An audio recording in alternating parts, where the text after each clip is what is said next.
We are continuing to read from the book Called to Serve, Autobiographies of Don and Doris Ann Roth. And we are starting chapter 2.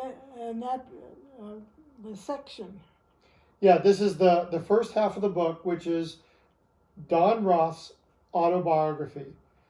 And I read the preface in chapter 1, and now we're in chapter 2, talking about his father, Daniel Frederick Roth.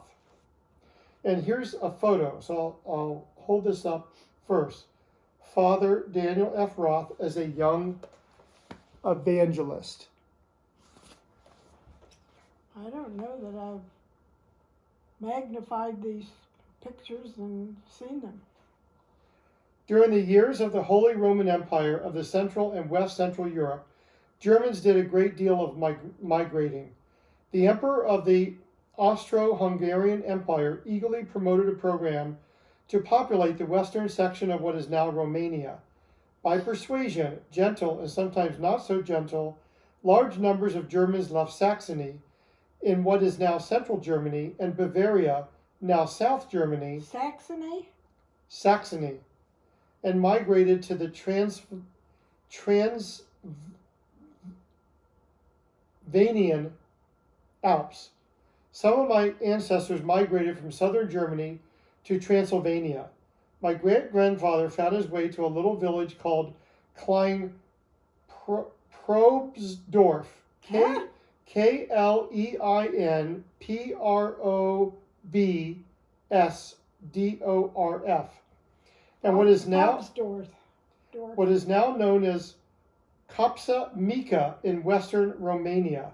I wonder if that's still Kopsa. His son Michael, my grandfather, a person I never knew, lived in a village and taught school, but had land in the countryside on which he raised crops. My father arrived in this world on September 17, 1894, in this small German-speaking community. The inhabitants were mostly farmers who did all of their daily work in the fields outside of town, but chose to live together in small villages. Little information is known about my grandparents or other relatives of this era. An itinerant Seventh-day Adventist literature evangelist came to the village and sold books to my grandmother, Anna Elischer, Elischer Roth. Elischer, I'm not sure how to pronounce that. That sounds better. Okay. She soon became a member of the Seventh-day Adventist Church and later became a Bible worker. At age 10, Daniel, who is Don Roth's father, decided to become a baptized member of the church.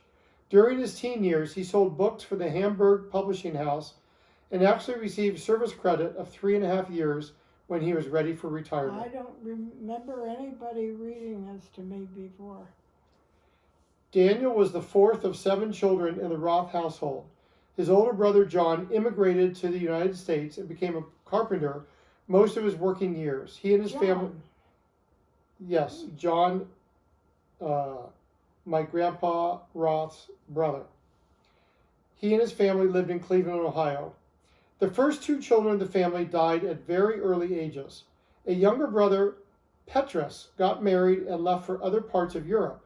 One younger brother, Martin, went to the United States for a while and then returned to live in Romania until he died.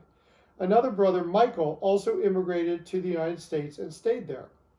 Older brother John wrote and urged Daniel to come to America.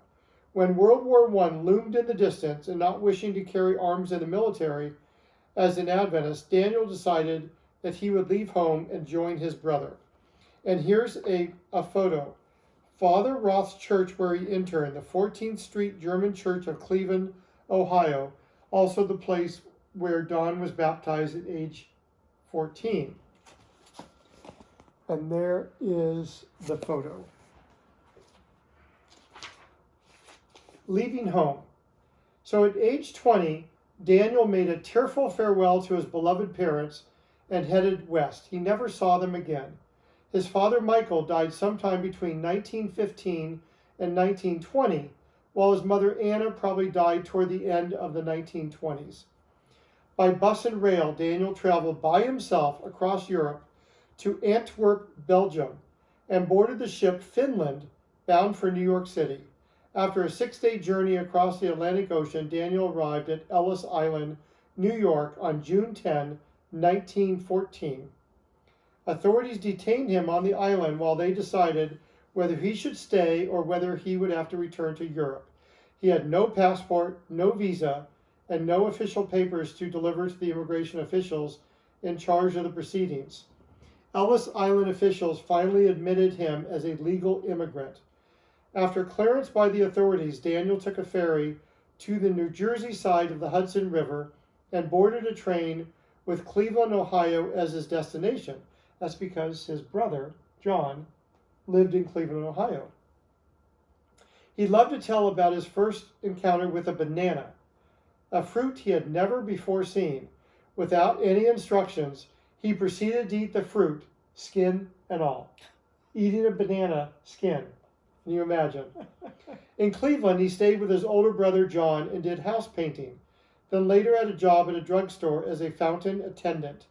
On Sabbaths, he went to the services of the Cleveland German Seventh Adventist Church, located on 14th Street, where he soon became very active.